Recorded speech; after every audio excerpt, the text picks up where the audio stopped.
Hi, we're the Michigan Mars Rover team, and we're excited to introduce you to our 2022 Rover. Our team of 80 members has been hard at work to build our best rover yet. We've returned to in-person work by learning to use new machining equipment and extensively testing our previous rover. Our new rover is designed for optimum performance and manufacturability.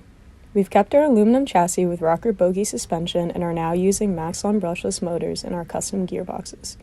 3D printed wheels on the suspension provide robust climbing capabilities and precise steering.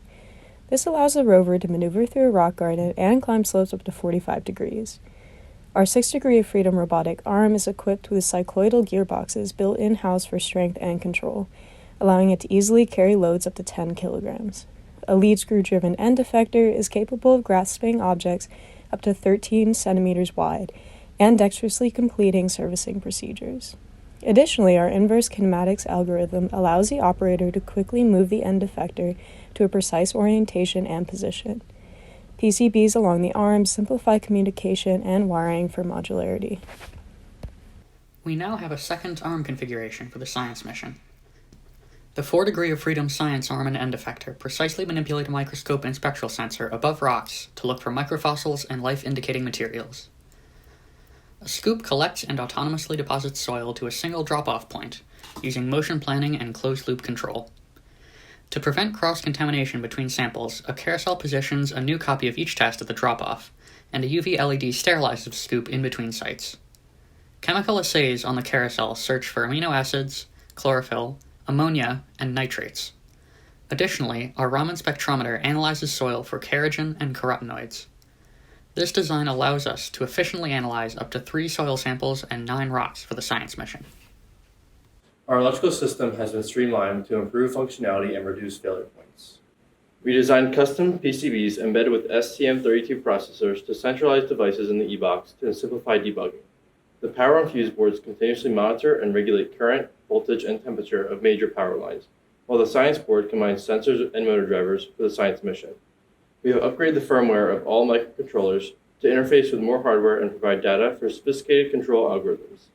A 36-volt battery provides 2 hours of continuous operation, and an accessible e-stop allows us to safely shut off the rover at a moment's notice.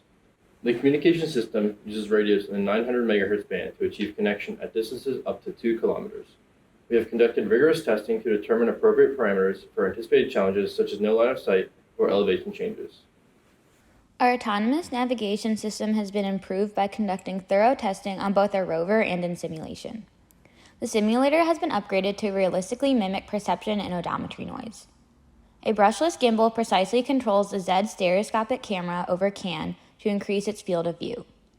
Point cloud-based obstacle NAR tag detection has been GPU accelerated to accurately find clear paths while improving processing speed. We fuse IMU encoder and real-time kinematic GPS data in a Kalman filter to provide us with exact localization. This perception and odometry information is processed in a state machine to make navigation decisions and complete the autonomy mission.